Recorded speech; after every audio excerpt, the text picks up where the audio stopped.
Hello दोस्तों, Ashoka IAS में आपका स्वागत है। दोस्तों हम लोग जो यूपीएससी मेंस पीवाईक्यू एक नज़र देख रहे थे, जिसमें हम लोग जो है जीएस के प्रश्न पत्र देखते हैं मेंस के, ठीक है? जिसमें जीएस 1 हम ऑलरेडी कवर कर चुके हैं 2013 का।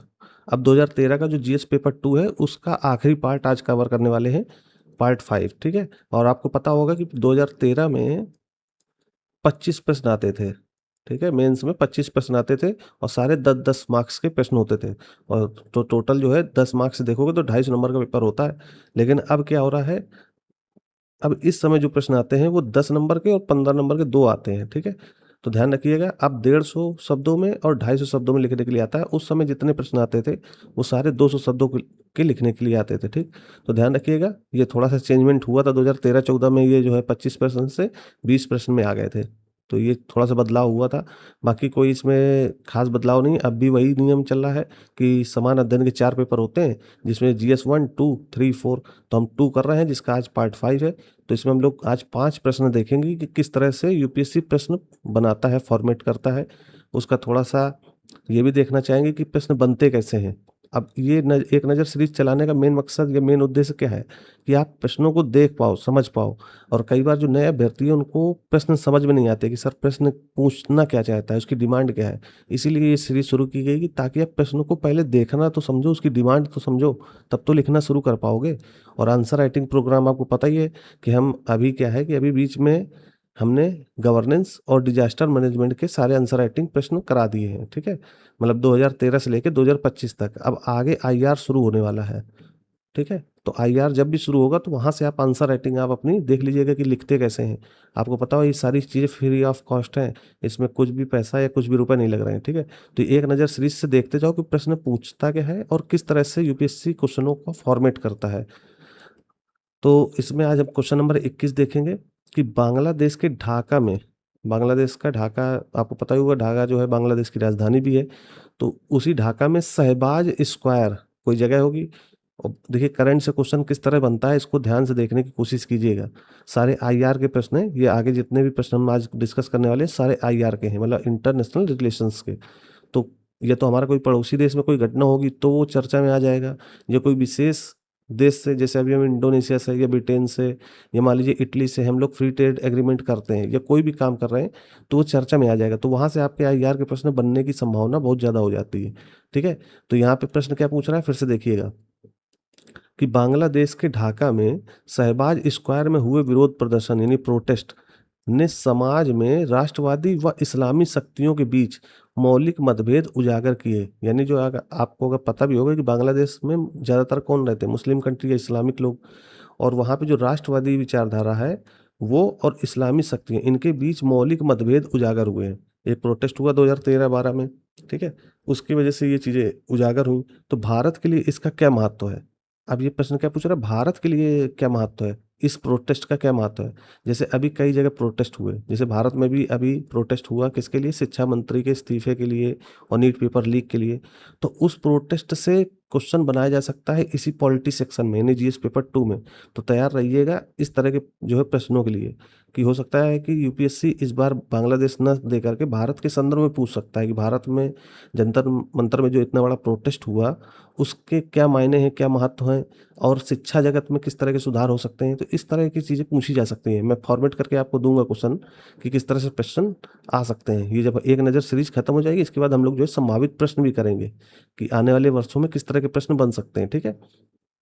तो ध्यान रखिएगा क्वेश्चन की माँग क्या थी कि एक जो है ढाका के पास शहबाग स्क्वायर या शाहबाग स्क्वायर में प्रोटेस्ट हुआ। उस प्रोटेस्ट में क्या हुआ कि राष्ट्रवादी यानी जो है आपका यहाँ देखो यहाँ लिखा होगा नेशनलिस्टिक, ठीक है?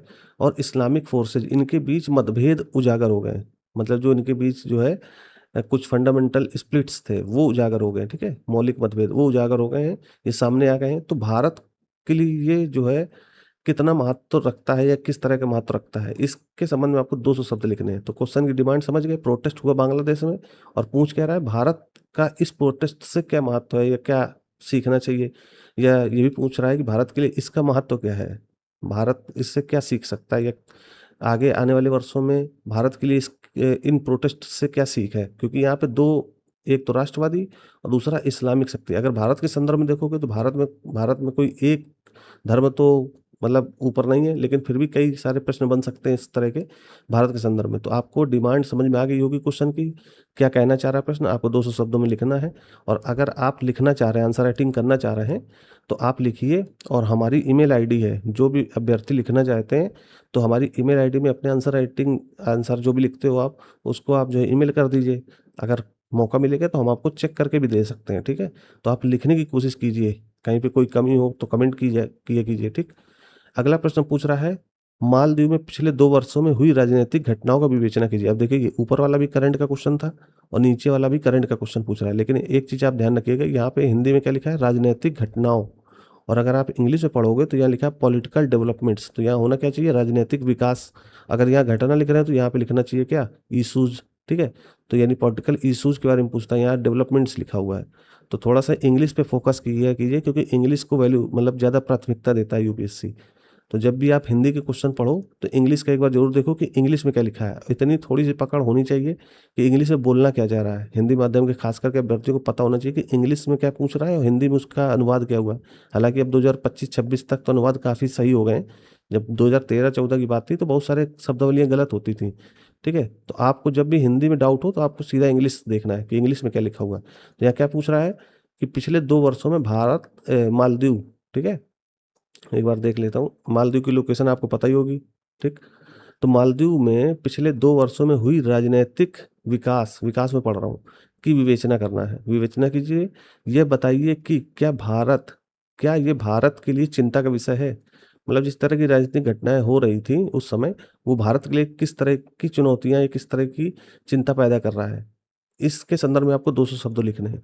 अब ये मालदीव का भारत से क्या कनेक्शन है? आपको पता होगा, हिंद महासागर में मालदीव एक छोटा-सा देश है और इसकी जो लोकेशन है वो भारत की सुरक्षा की दृष्टि से बहुत महत्वपूर्ण है। अगर यहाँ कोई राजनैतिक घटनाक्रम होगा तो भारत को प्रभावित करेगा, क्योंकि हिंद महासागर में है और हमारी सुरक्षा व्यवस्था जो समुद्र की है, वो मालदीव के सहारे बहुत ज़्यादा डिपेंड, मतलब बहुत ज़्यादा क्या, मालदीव अगर ज़्यादा स्थिर रहेगा तो हम ज़्यादा चीज़ें स्टेबल रह के देख सकते हैं या समझ सकते हैं, ठीक है? अगर मालदीव में कोई चीज़ें इधर-उधर होंगी तो कहीं न कहीं भारत भी उससे प्रभावित होगा, ठीक है? तो ये ध्यान रखना है कि ये क्वेश्चन की डिमांड क्या थी, इसकी लोकेशन आप देखो जा करके कि मालदीव कहाँ पे है, ठीक है? तो मालदीव में जो राजनीतिक घटना या राजनीतिक विकास होते हैं उसकी विवेचना करना है और भारत के लिए कौन-सी चिंता है, वो बताना है, ठीक है? तो आई थिंक आप क्वेश्चन समझ गए होंगे, ये आईआर का प्रश्न था और करंट का था। इसलिए करंट जब भी पढ़ो तो ये ध्यान रखना किस तरह के प्रश्न बन सकते हैं। आगे देखो, ये भी देखो, करंट का ही प्रश्न है। भारत श्रीलंका संबंधों के संदर्भ में, मतलब भारत और अभी पीछे मालदीव के बारे में पूछा, अब श्रीलंका पूछा। अब देखो, ज़्यादातर आप देख रहे होगे तो पड़ोसी देशों पे ज़्यादा फोकस कर रहा है यूपीएससी। पहले बांग्लादेश पूछा, फिर इसके बाद मालदीव पूछा, अब श्रीलंका पूछ रहा है। तो तीनों ये देश भारत के पड़ोसी देश हैं। इसलिए पड़ोसी देश में कोई भी घटनाक्रम हो, तो उसको आपको ध्यान से देखना और समझना है। तो भारत श्रीलंका संबंधों के संदर्भ में, इन दोनों के संबंध जो हैं, उसके संदर्भ में विवेचना कीजिए, यानी डिस्कस करना है कि किस प्रकार आंतरिक या देशी कारक विदेश नीति को प्रभावित करते हैं। मतलब कौन-कौन से ऐसे कारक हैं जो विदेश नीति को प्रभावित करते हैं, ठीक है? तो वो आपको लिखना है। आप ये कैसे लिखोगे? कोशिश कीजिए कि आंतरिक कारक क्या-क्या हो सकते हैं जो विदेश नीति को प्रभावित करते हैं, ठीक है? अगला, अब इसमें मुझसे ये मत पूछिए कि सर क्या-क्या हो सकते हैं? आप कोशिश कीजिए क्वेश्चन की यहाँ पे जो एक नज़र सीरीज़ है, यहाँ पे मेन मकसद ये है कि आप क्वेश्चन की डिमांड समझ पाओ, क्वेश्चन पूछना क्या चाह रहा है, ठीक है? अब क्वेश्चन नंबर 24, अब जो भी नया अभ्यर्थी होगा उसको गुजराल सिद्धांत नया लगेगा, ठीक है? तो गुजराल सिद्धांत से क्या अभिप्राय है? जब भी आईआर पढ़ोगे तो सबसे महत्वपूर्ण सिद्धांतों में से एक सिद्धांत ये है, गुजराल सिद्धांत। इसमें 5 स्तंभ है, कह सकते हो 5 पिलर हैं, जो गुजराल सिद्धांत में दिए गए हैं। किसने दिए थे? ये एक गुजराल साहब थे जो वित्त मंत्री थे 1996 के आसपास, ठीक है? बाद में प्रधानमंत्री भी बने हैं कुछ समय के लिए। अभी मैं नीचे लिखा हूँ इसका, यहाँ पे देखना आप। इनका नाम पूरा शायद गुजराल सिद्धांत का इंद्रजीत गुजराल था। आई थिंक आप देख लीजिएगा क्या नाम था पूरा, ठीक है? ये 5 सिद्धांत दिए हैं, आप पॉज़ करके देख सकते हो क्या-क्या थे ये, ठीक है?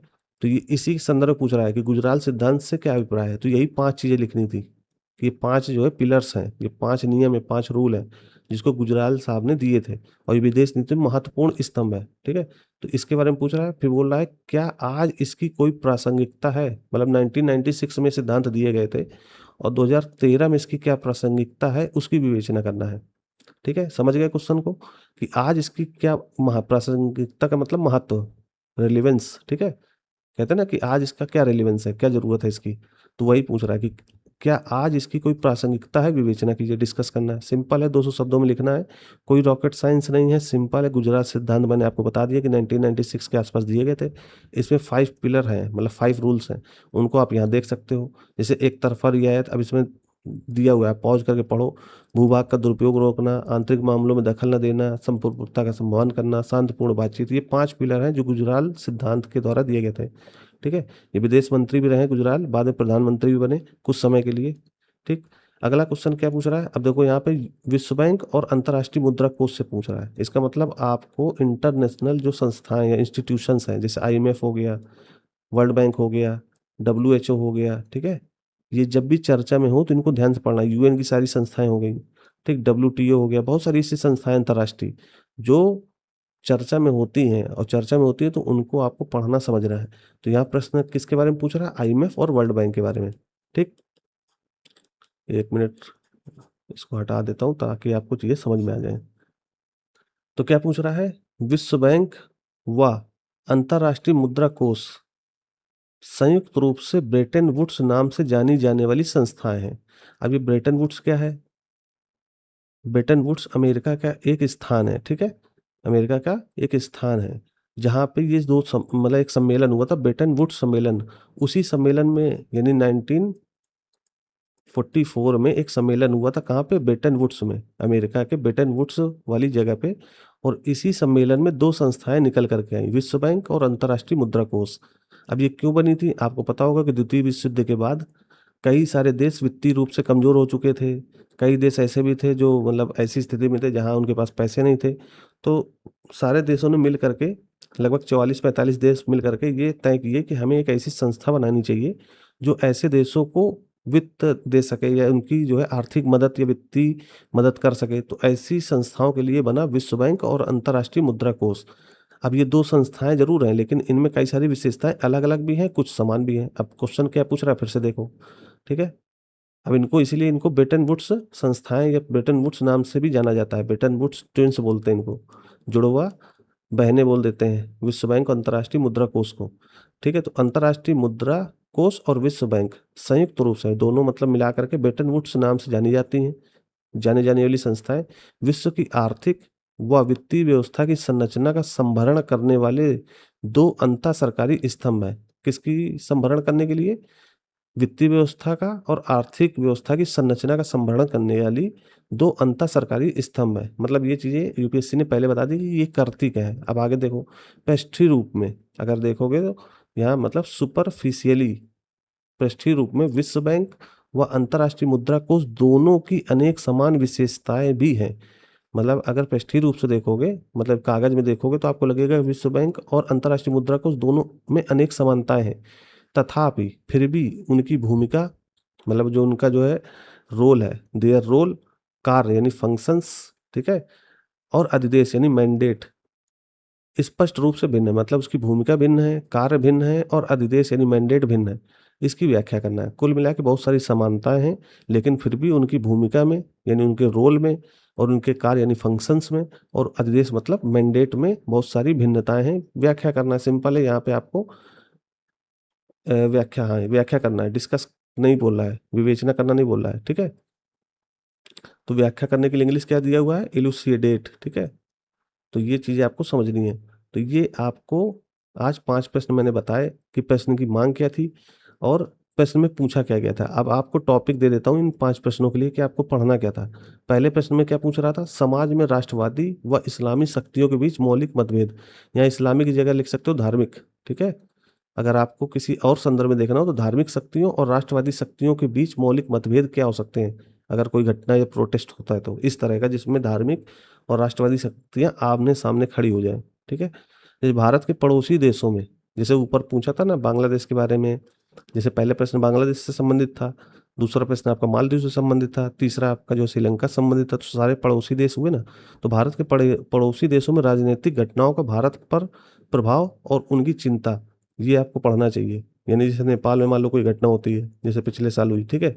बांग्लादेश में हुआ या भूटान में हुआ या म्यांमार में हुआ ये सारे पड़ोसी देश है भारत के, है ना? श्रीलंका है, मालदीव है, सेशेल्स है, ठीक? पाकिस्तान है, अफ़गानिस्तान है, और अभी आपको पता ही होगा कि ईरान हमसे दूर थोड़ा है, लेकिन उसको भी हम एक तरीके से पड़ोसी मान सकते हैं, क्योंकि पाकिस्तान के बाद ईरान ही आएगा।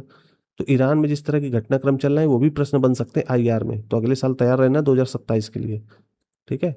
ईरान और अमेरिका युद्ध जो चल रहा है, और होर्मुज़ जल संधि, उसकी स्थिति संबंधित प्रश्न पूछेगा ज़रूर यूपीएससी, ठीक है? तीसरा जो प्रश्न था, वो आंतरिक या देशी कारक का विदेश नीति पर प्रभाव पूछ लिया। चौथा प्रश्न गुजराल सिद्धांत के बारे में पूछा था, ठीक है? पाँचवाँ प्रश्न आपका विश्व बैंक और अंतर्राष्ट्रीय मुद्रा कोष की विशेषताएँ, भूमिका, कार्य और अधिदेश के बारे में पूछ लिया। तो ये टॉपिक थे आपको, जिसको आपको तैयार कर लेना चाहिए, या नहीं तैयार कर पा रहे हो तो कम से कम 10 मिनट दे करके इनको देख लो, समझ लो, ठीक है? कि एक्चुअल में पूछा क्या था। ये टॉपिक्स आपको बाद में बहुत काम आने वाले हैं। कब काम आएँगे? जब आप 2027 का मेंस लिखोगे, तो उस समय आपको पता तो रहना चाहिए कि पीछे जो है यूपीएससी ने कौन-कौन से टॉपिक से प्रश्न पूछे हैं। तो ये टॉपिक्स मैंने इसीलिए लिखवा दिए, ताकि आप नोट करके रखे रहो, और इसकी पीडीएफ आपको मिल भी जाएगी, ठीक है? जब आप कमेंट करोगे तो ये पीडीएफ दे भी देंगे, तो टॉपिक्स आप एक जगह लिख लेना, और ज़्यादा परेशान मत हो। जब 10 साल के हम लोग पेपर डिस्कस कर लेंगे, तो सारे टॉपिक्स एक जगह लिख देंगे। जैसे आईआर के एक जगह हो जाएँगे, है ना? पॉलिटी की एक जगह, सोशल जस्टिस की एक जगह, गवर्नेंस की एक जगह। तो ये टॉपिक इस आपको बहुत ज़्यादा फ़ायदा करेंगे जब आप मेंस लिख रहे होंगे। ताकि आपको पता तो होगा कि कौन-सा जो है ज़्यादा पूछा जा रहा है, कौन-सा टॉपिक ज़्यादा रिलेवेंट है, ठीक? तो उस तरह के क्वेश्चन्स आपके आराम से बनेंगे, आपकी हेल्प भी करेंगे, आपको पढ़ने में मदद भी करेंगे, और आपकी दिशा भी तय करेंगे कि हमें पढ़ना क्या है, मेंस के लिए कितना पढ़ना है, कैसे पढ़ना है, उसके लिए क्या ज़रूरी है, पीवाईक्यू। और पीवाईक्यू को मैंने सरल बना ही दिया, टॉपिक दे रहा हूँ, ये सारे टॉपिक आपको एक जगह लिखे हुए मिल जाएँगे, ठीक है? तो आज इतना ही रखते हैं दोस्तों, धन्यवाद।